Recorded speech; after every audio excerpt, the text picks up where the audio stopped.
देख रहे हैं सहारनपुर ब्रेकिंग न्यूज। प्रस्तुत है आज के मुख्य समाचार। ताजा खबरों के लिए जुड़े रहे हमारे साथ। नवनियुक्त जिला अध्यक्ष डॉक्टर रागी अंजुम का पार्टी कार्यकर्ताओं ने अम्बाला रोड से जिला कार्यालय पर पहुंचने पर जोरदार स्वागत किया। जिला अध्यक्ष डॉक्टर रागी अंजुम ने पार्टी हाईकमान का आभार व्यक्त करते हुए कहा कि जो जिम्मेदारी उन्हें सौंपी गई है वह सभी पदाधिकारियों व कार्यकर्ताओं के सहयोग से उस पर खरा उतरने के लिए हर संभव प्रयास करेंगे। उन्होंने कहा कि पार्टी को मजबूत करना, विधानसभा चुनाव में जिले की सभी सीटों पर जीत का परचम लहराना उनकी पहली प्राथमिकता होगी और सांप्रदायिक ताकतों को सत्ता से उखाड़ फेंकने के लिए समाजवादी पार्टी ही सक्षम है। इस अवसर पर नौशाद चौधरी का भी फूल मालाओं से सम्मान किया गया। सभी ने मिलकर 2022 में सरकार बनाने की बात कही। स्वागत करने वालों में मियां बबलू, जैदी, साजिद, बैटरी वाले, शहजाद इदरीसी, महमूब प्रधान, पहाड़पुर शमशाद, ठेकेदार इमरान प्रधान चौधरी, अब्दुल गफ्फूर, मोहम्मद सहनवाज, नाजिब प्रधान, यूनुस प्रधान समेत लोग उपस्थित रहे। 21 जनवरी राष्ट्रीय लोक दल लोक संकल्प समिति ने चौधरी नीरपाल सिंह ने राष्ट्रीय लोक दल के समस्त कार्यकर्ताओं पदाधिकारियों से गठबंधन के प्रत्याशियों को चुनाव में जितवाने की अपील की। हकीकत नगर कैंप कार्यालय पर बैठक करते हुए चौधरी नीरपाल सिंह ने कहा कि हमें हमारे नेता जयंत चौधरी का सम्मान बढ़ाना है और राष्ट्रीय लोकदल व समाजवादी पार्टी से गठबंधन को भारी बहुमत से जिताकर भेजना है।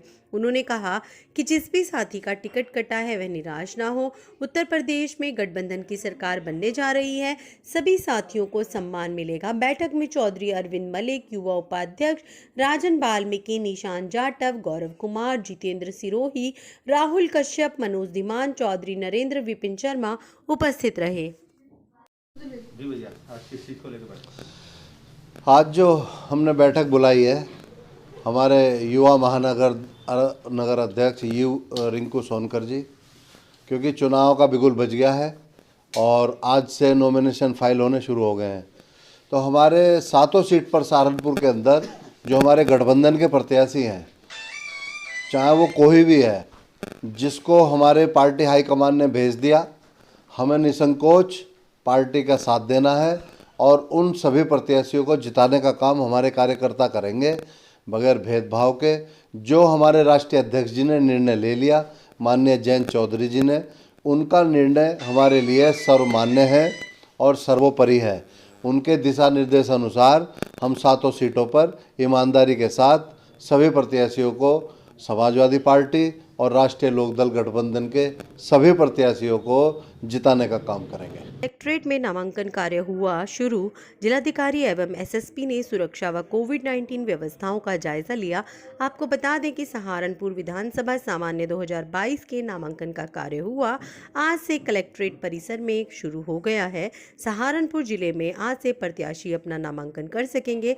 जिलाधिकारी श्री अखिलेश सिंह ने मीडिया को जानकारी देते हुए बताया कि भारत निर्वाचन आयोग के दिशा निर्देशानुसार सभी कार्य किए जा रहे हैं। सुरक्षा व्यवस्था चाक चौबंद कर दी गई है। सभी पार्टियों को चुनाव आयोग के निर्देश पहले ही बताए जा चुके हैं। आज नामांकन के दिन प्रत्याशियों के साथ केवल 2 प्रस्तावक ही भीतर दाखिल हो सकेंगे।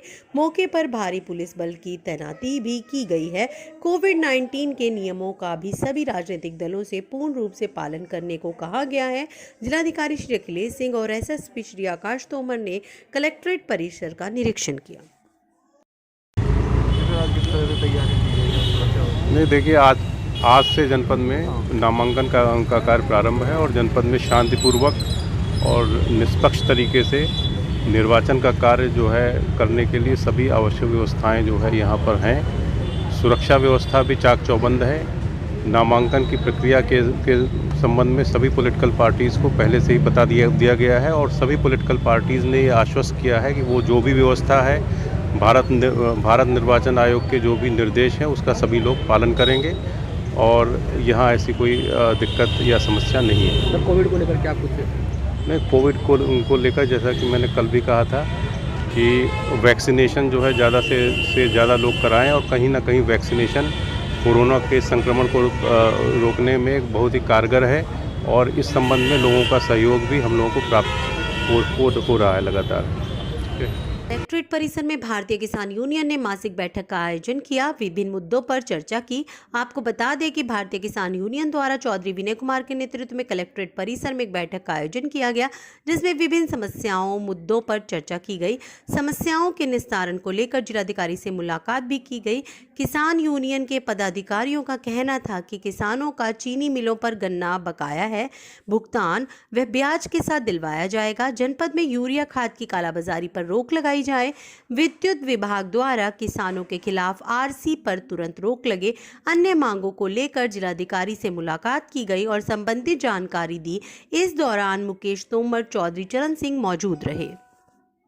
कलेक्ट्रेट में आज 2022 के विधानसभा चुनाव को लेकर नामांकन प्रक्रिया शुरू हो गई है। सहारनपुर जनपद में आज भारतीय जनता पार्टी के 2 प्रत्याशियों ने अपना नामांकन पत्र दाखिल किया। रामपुर मनिहारन विधानसभा सीट से भारतीय जनता पार्टी के विधायक दविंद्र नेम व देवबंद विधानसभा से बीजेपी विधायक प्रत्याशी कुंवर ब्रिजेश ने अपना नामांकन पत्र दाखिल किया। इस दौरान हॉट सीट कही जाने वाली देवबंद की सीट से विधायक कुंवर ब्रिजेश ने कहा कि 2017 से 2021 तक जो विकास कार्य प्रदेश के मुख्यमंत्री योगी आदित्यनाथ ने किए हैं, उन्हीं को लेकर हम चुनाव में लोगों के बीच जाएंगे। उन्होंने कहा कि देवबंद में बनाए जा रहे एटीएस सेंटर के बारे में कि तालिबान जब अफगानिस्तान पर कब्जा कर रहा था, तब प्रदेश के मुख्यमंत्री योगी आदित्यनाथ ने देवबंद के अंदर एटीएस कमांडो ट्रेनिंग सेंटर खोलने का निर्णय लिया।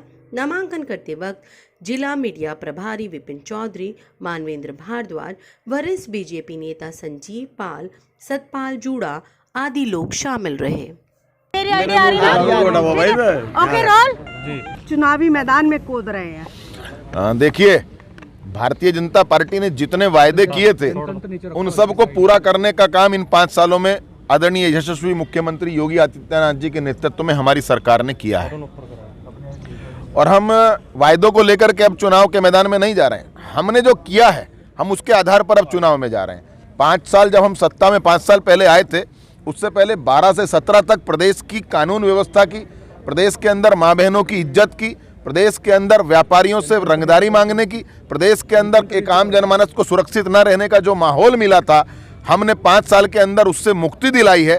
और विकास की एक नई गंगा बहाने का प्रदेश के मुख्यमंत्री जी के नेतृत्व में और देश के प्रधानमंत्री जी के नेतृत्व में उत्तर प्रदेश के नए आयाम लिखे गए हैं। हम इन आधार पर चुनाव के मैदान में जा रहे हैं। एटीएस सेंटर खोला गया है, इसका कितना आपको फायदा मिलेगा या नुकसान रहे? हमने एटीएस सेंटर चुनाव में फायदे और लाभ लेने के लिए नहीं खोला है। एटीएस सेंटर का शिलान्यास देश की सुरक्षा से जुड़ा हुआ मुद्दा है और भारतीय जनता पार्टी ने कभी भी देश की सुरक्षा से जुड़े हुए किसी मुद्दे पर कोई समझौता नहीं किया है। आदरणीय मुख्यमंत्री जी ने विगत 4 जनवरी को एटीएस सेंटर का शिलान्यास किया था और उन्होंने स्पष्ट शब्दों में उस संबोधन में कहा था कि जो भी देश की सुरक्षा के साथ खिलवाड़ करेगा और यदि यहाँ से किसी ऐसी सुरक्षा के साथ खिलवाड़ करने के तार यहाँ से जुड़े मिले तो हम उसका यथासंभव जो न्यायिक प्रक्रिया में उसकी कार्रवाई होगी हम उसको करेंगे। इसलिए हमने एटीएस सेंटर की स्थापना देवबंद में की है। और मात्र एटीएस सेंटर नहीं, प्रदेश के अंदर इतने काम हुए हैं। प्रदेश के अंदर राम मंदिर का निर्माण हो रहा है, प्रदेश के अंदर काशी कॉरिडोर बन रहा है, प्रदेश के अंदर सड़कों का जाल बिछा है, एक्सप्रेसवे की गंगा बह रही है और हमने कई नए एक्सप्रेसवे का निर्माण किया है। तो हम इन सब मुद्दों को लेकर के चुनाव में जाएंगे। आपने पिछले चुनाव जीतने के बाद एक मंशा जाहिर की थी कि देवबंद का नाम देवव्रत करने की आपकी एक इच्छा थी, मंशा थी। उसमें आपको सफलता कितनी मिली या नहीं?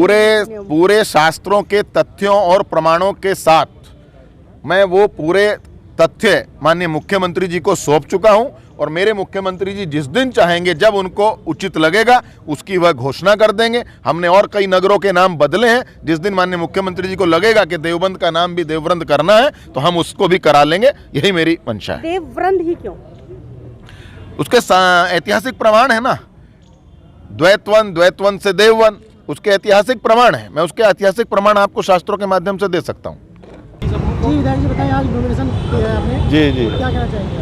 बस यही कहेंगे कि जनता का बहुत बहुत धन्यवाद कि हमारी सरकार को 5 साल उन्होंने इतना बड़ा समर्थन दिया और अब जो चुनाव होने जा रहा है उसमें भी हमारी सरकार को बहुत अच्छा समर्थन जनता के द्वारा दिया जा रहा है।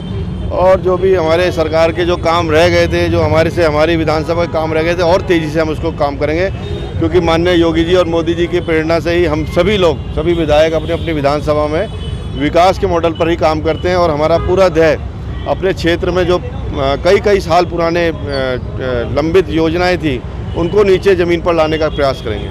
तो कितना आप मानते हैं कि यूपी में कितनी सीटें इस बार बीजेपी की आनी है, और आपकी अपनी जीत को लेकर क्या? आपके चैनलों के माध्यम से हमारे बीच में फील्ड में घूमने से, जनता के बीच में जाने से ये लगता है कि एक प्रचंड बहुमत की 300 से भी ज़्यादा हमारी सरकार इस बार उत्तर प्रदेश में आने वाली है। अपनी जीत को लेकर क्या कहना चाहेंगे आप? हमारी जीत जनता के हाथ में है और जनता मन बना चुकी है। मेरी सीट पे नहीं, सारी उत्तर प्रदेश में सारी सीटों पे मन बना चुकी है कि हम लोग फिर योगी सरकार वापस ला रहे हैं। किसका मुकाबला?